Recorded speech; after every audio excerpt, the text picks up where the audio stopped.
YSR Congress party ఒక వింత party. వారు చేసే కార్యక్రమాలన్నీ కూడా విడ్డూరంగా ఉంటాయి.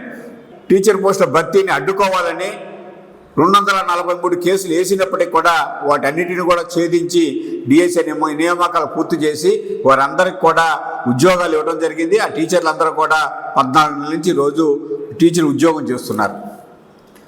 ఎవరైనా ఎక్కడైనా సరే డిఎస్సి నియామకాలు కానీ లేదా ఇతర ఉద్యోగ నియామకాల్లో కానీ అవకతవకలు జరిగాయంటే ఆ నియామకాలు పూర్తయినటువంటి 1 రోజు 2 రోజులు 3 రోజుల తర్వాతనో ఆరోపణలు చేయటమో కోర్టును ఆశ్రయించడమో చేయటం మనం ఇప్పటి వరకు చూస్తున్నాం. కానీ ఈ వింత పార్టీ అయినటువంటి వైసీపీ పార్టీ 14 నెలల తర్వాత ఈ డిఎస్సి నియామకాలు పూర్తయిన 14 నెలల తర్వాత ఈ డిఎస్సి నియామకాలు అక్రమాలు జరిగాయని చెప్పి ఆరోపణలు చేస్తూ ఊరు వాడ ఆందోళన చేస్తున్నట్టు పరిస్థితి.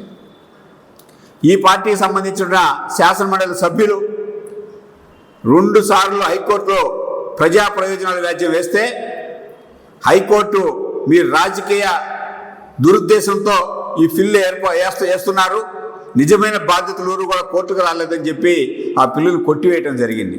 అదేవిధంగా సిబిఐ విచారణ జరపాలన్నా దాన్ని కూడా హైకోర్టు తిరస్కరించడం జరిగింది.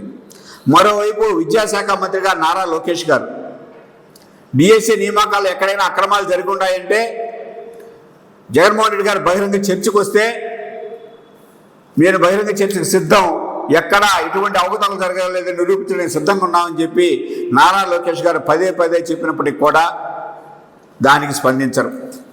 హైకోర్టు తప్పుపట్టినా స్పందించరు. కానీ ప్రజల్లో ఏదో ఒక అపోహలు సృష్టించాలి.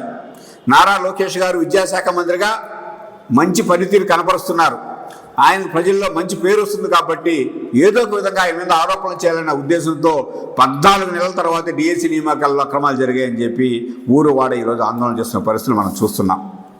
కానీ 2019 నుంచి 24 వరకు వైసీపీ పార్టీ అధికారంలో సమయంలో ఒక్క టీచర్ పోస్ట్ కూడా భర్తీ చేయనటువంటి వైసీపీ ప్రభుత్వం ఈరోజు 16,000 అధికారులకు వచ్చినటువంటి సంవత్సరంలోపే 16,000 టీచర్ పోస్టులు భర్తీ చేసినటువంటి తెలుగుదేశం ప్రభుత్వం పైన కూటమి ప్రభుత్వం పైన ఆరోపణలు చేసే అధికారం మీకు ఎక్కడుందని చెప్తున్నాం.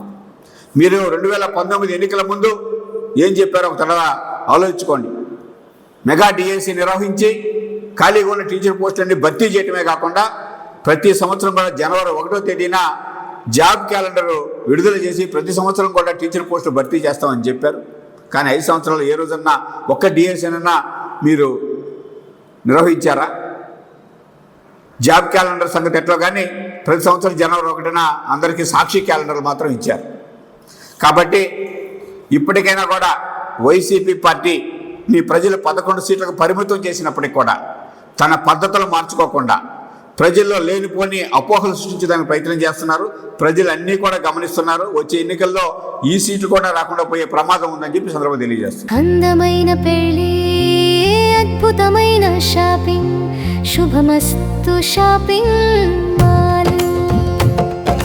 సంబరాల పెళ్లి, సంతోషమైన షాపింగ్, శుభమస్తు షాపింగ్ మాల్. ఇంట్లో పెళ్లి అంటే ఆనందం, సంబరం, ఇంకా చాలా షాపింగ్. వధువు పట్టు చీరల నుండి వరుడు శర్వాణీల వరకు, అమ్మా నాన్నల డ్రెస్సుల నుండి పిల్లల ఫ్యాషన్ వరకు, పెళ్లికి కావలసిన ప్రతి ఒక్కరి డ్రెస్సులు ఒకే చోట మన శుభమస్తు షాపింగ్ మాల్ లో. ట్రెడిషనల్ అండ్ మోడర్న్ కలెక్షన్స్, ఇలా మొత్తం ఫ్యామిలీ కోసం. శుభమస్తు shopping mall, BRC centre, Nellore.